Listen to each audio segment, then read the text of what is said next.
Who are DStorm? Well, our sound system, we started off doing free parties in Glasgow, and then just kind of moved on, and now we're kind of UK based. We do events in Manchester and Nottingham. We do quite a lot of stuff for criminal justice bill. That's actually how we got involved in Bosnia. We had a sound system in one of the criminal justice rallies in '94, and this guy came running up to the cab and took my phone number in the middle of a riot, and then 2 weeks later he phoned up and he said, do you want to go to Bosnia with your sound system?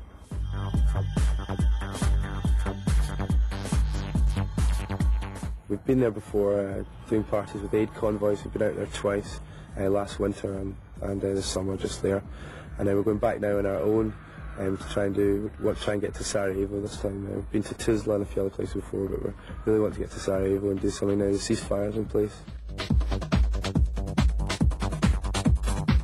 We've got some medical supplies and food and like cuddly toys and stuff like that, and we don't actually have a predetermined destination to take these, but we're just going to try and give them out when we get there at orphanages or wherever we come to. Well, there's the 3 DJs, that's me from Glasgow, Danny from Manchester and James from Nottingham.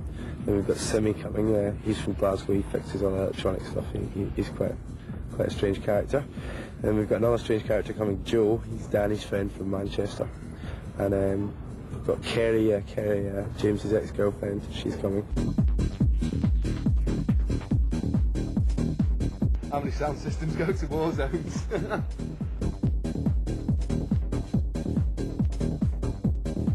Driving to Sarajevo in the winter with a dodgy truck and almost no cash was probably not the most sensible thing to try and do.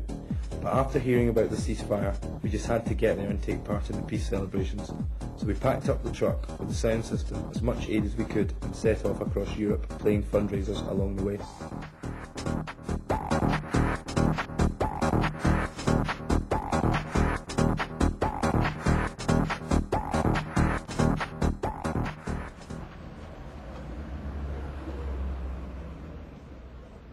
We're in a village in a minute on the Austrian-Slovenian border. We're having problems last night, came up to the border, and basically they won't let us through without this form here.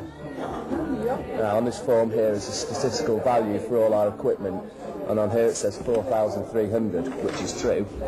Unfortunately, we have to pay 2,150 to get through the border, which we don't have. So, what we're now doing is falsifying documents to try and get across, and we're going to change it to something that we can afford, like 20p, and throw it at them. Unbelievably, the forged documents got us through the border and into Slovenia. DStorm are used to overcoming obstacles. There's always a way of sorting it. However, our next problem was much more serious. The gearbox seized, and suddenly things were looking very grim. There's nothing we can do. We can't get home. We're stuck in a field in Slovenia, and the truck's going nowhere. It's not even going up the road. We're never going to get in Bosnia. We'll try and get a new gearbox sometime. You listen to it. We're coming back. Can we not get a new gearbox here? Well, that's a possibility. Possible. I mean, we're going around in circles. We need to stop. Okay, right, hang on a second. It's obvious, I think, what we need to do. We need to go and phone people. Yeah, we need to phone Daft. from wherever. The truck's just completely died. The gearbox has died its final death, and basically we're stuck in a field in Slovenia and not going anywhere. So what we're having to do is phone up DAF in Scotland and see if they've got a spare gearbox, and then we're going to have to fit it at the side of the road. We've got money, but it's all in England, in cash, in various places, you see. And I was wondering what's the possibility that Dad would put it on his visa.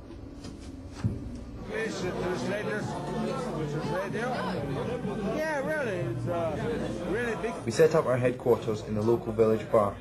Nobody ever stops in Prstranic, so word spread pretty quickly that a bunch of British DJs had arrived.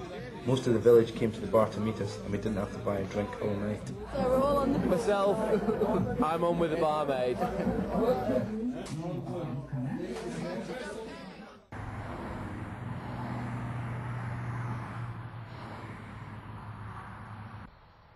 James's dad's credit card had done the business in Scotland and our gearbox was now on its way, but in the meantime Joe had been busy elsewhere. The good news is we've got a gig tonight. Good. We've got to get out our equipment. Yeah. We've got a van. The bad news is they're not that keen on techno. I spoke to you on the phone. Sure. And you are? Mila. Yeah, okay. Danny.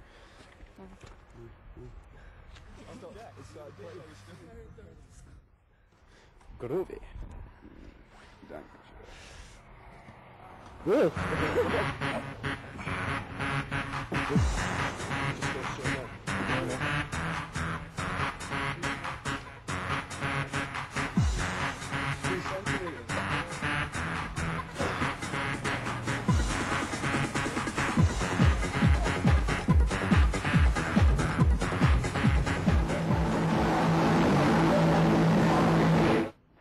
Okay, we found the fucking problem, man. Well, unfortunately, the voltage here is 220, which means everything's going to take a lot longer to come to operating temperature, because there's not enough voltage. We're 20 volts down, which in AC is not a lot, but in these things, these are quite delicate things, you know, and I think it should be okay. You can use most stuff on 220 and 240, but I think it is 50 hertz.